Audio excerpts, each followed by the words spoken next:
Bonjour, bonjour, bonjour. Très heureux de vous rencontrer aujourd'hui.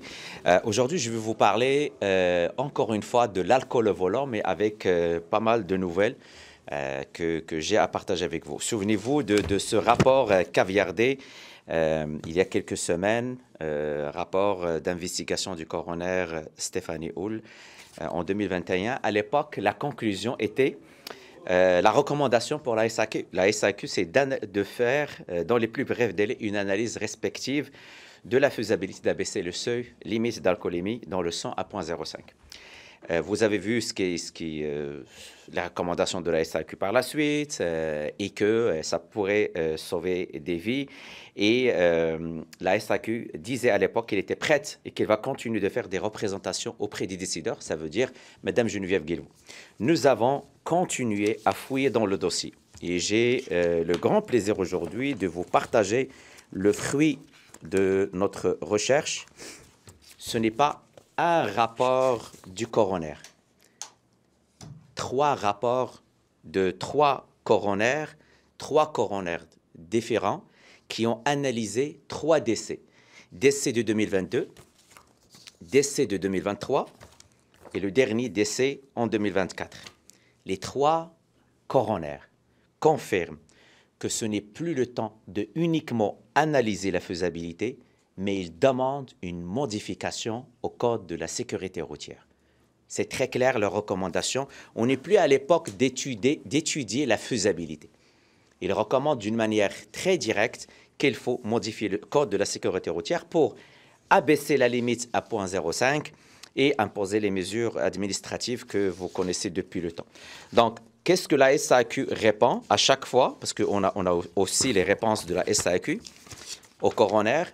Ils sont prêts, la SAQ, ils sont prêts, mais c'est la prérogative du gouvernement. Donc, clairement, aujourd'hui, s'il y a quelqu'un qui bloque le changement de la recommandation des 3 coroners, il a un seul nom et il s'appelle Geneviève Guilbault.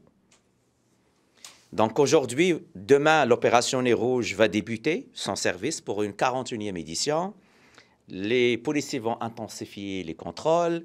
Il va y avoir des parties de bureau, des parties de Noël, et il va y avoir une campagne de sensibilisation.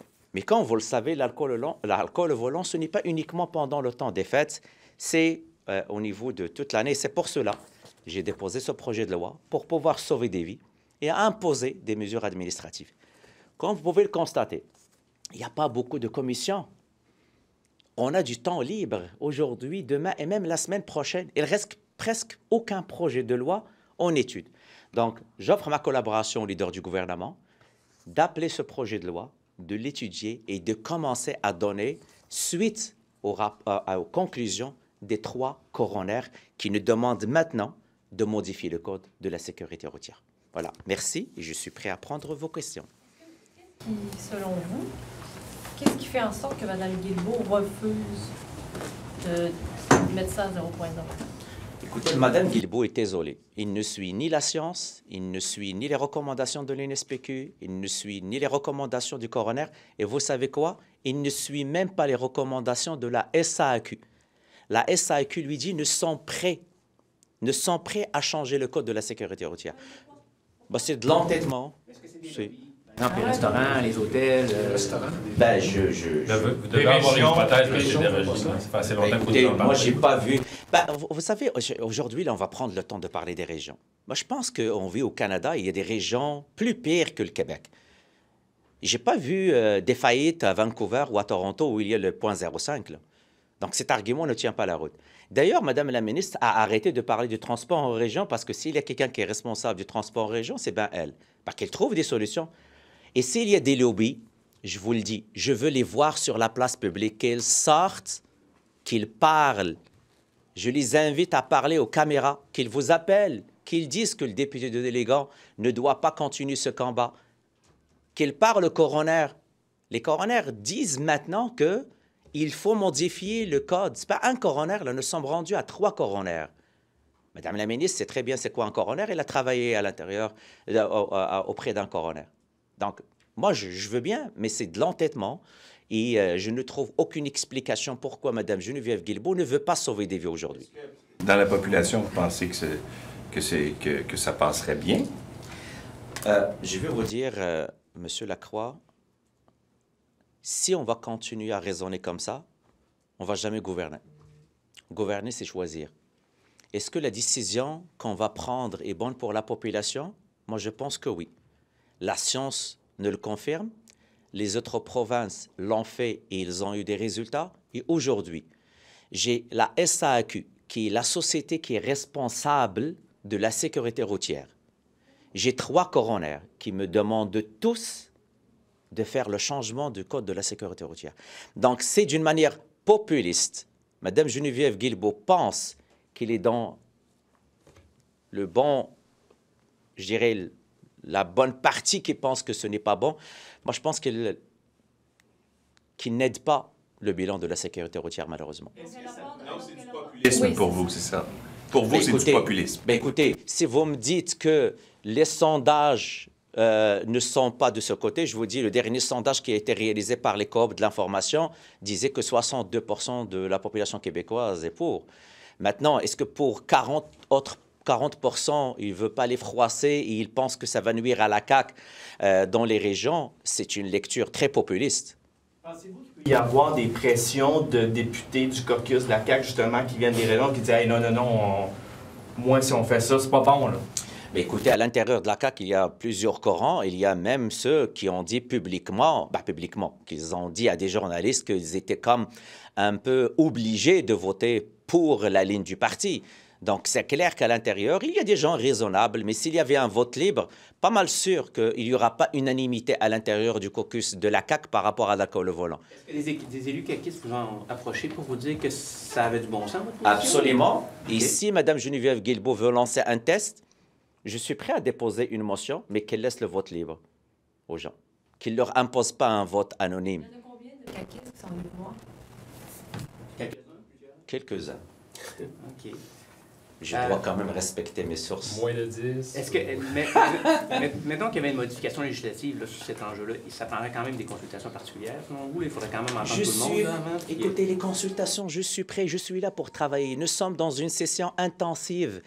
Vous savez quoi, c'est quoi intensive? Moi, j'arrive à 6h30, 6h le matin, je quitte à 10h. On doit être là au Parlement. Je suis prêt à travailler jour, après-midi et en soirée pour faire avancer. Parce que je sais qu'il va y avoir un impact positif par la société québécoise.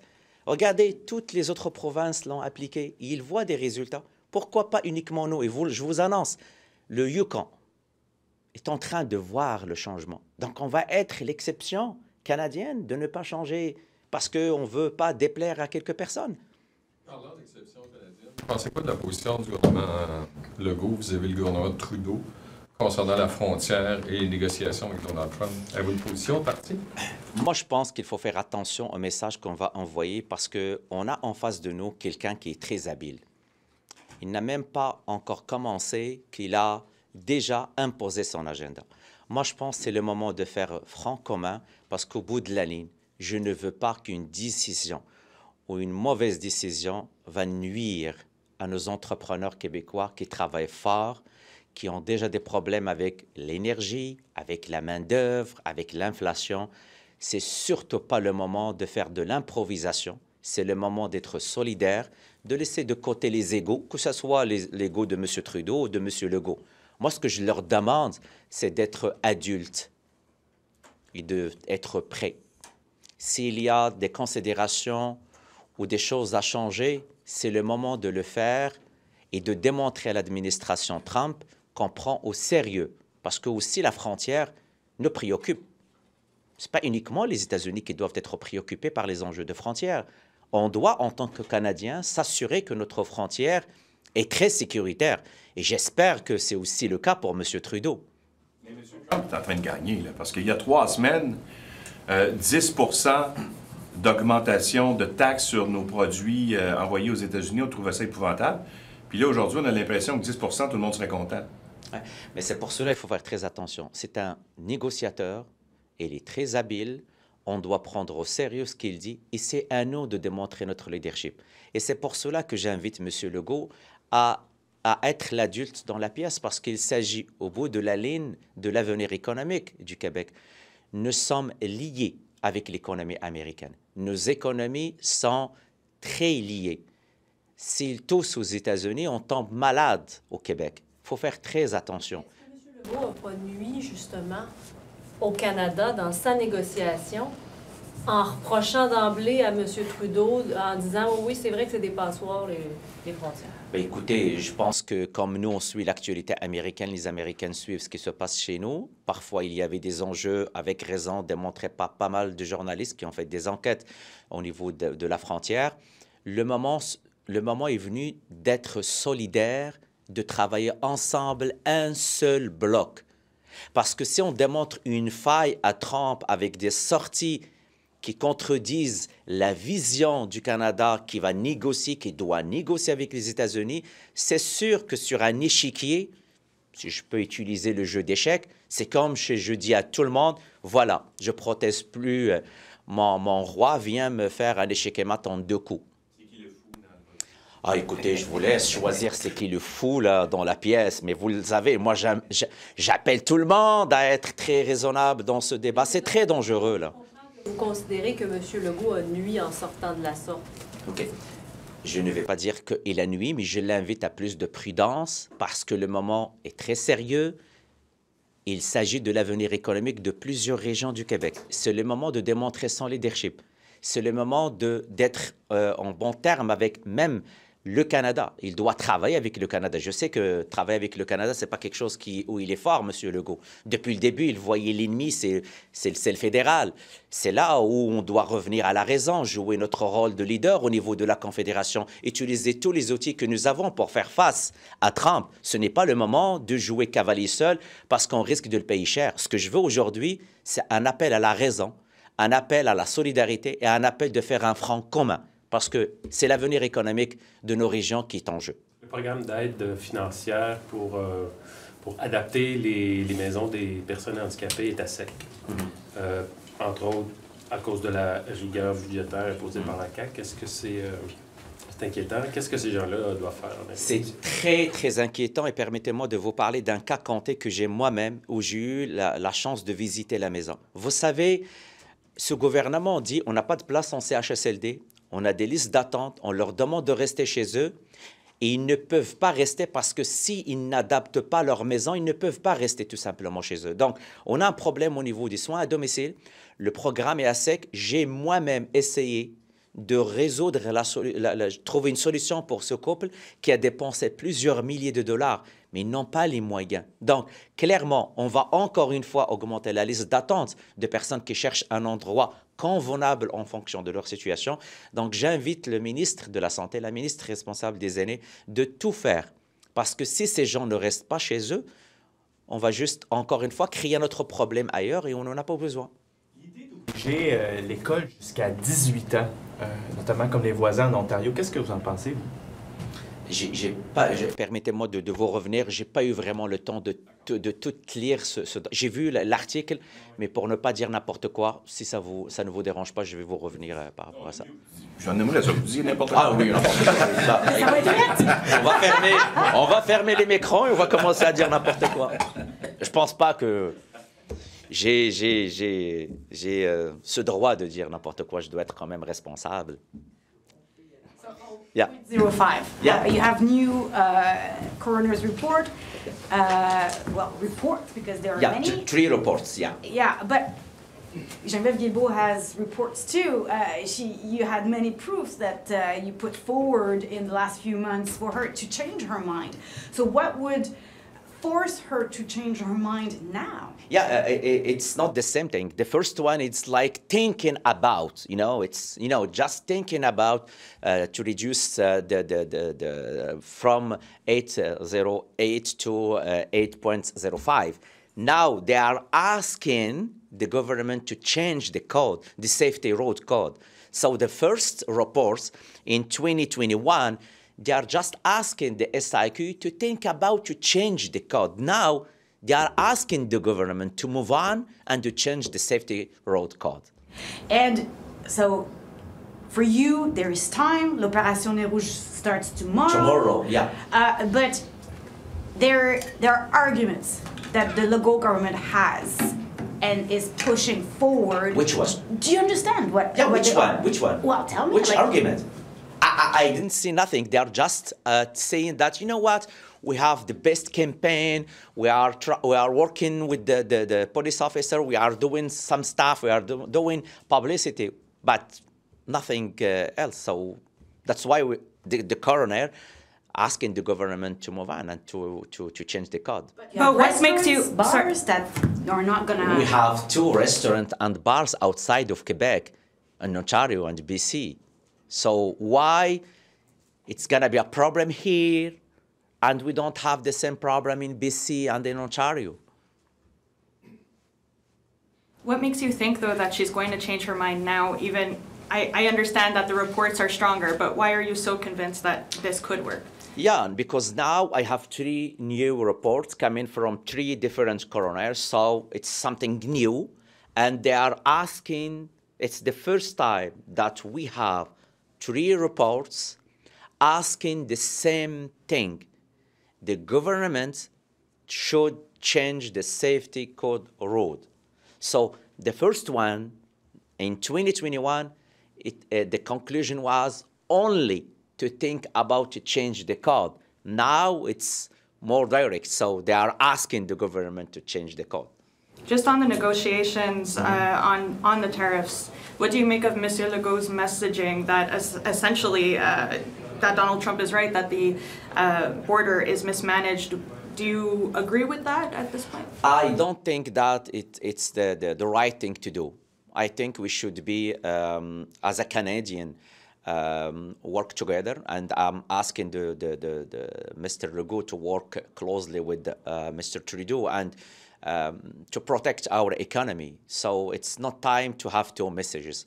It's time to have 1 message, and the message should be the economy of for Quebec.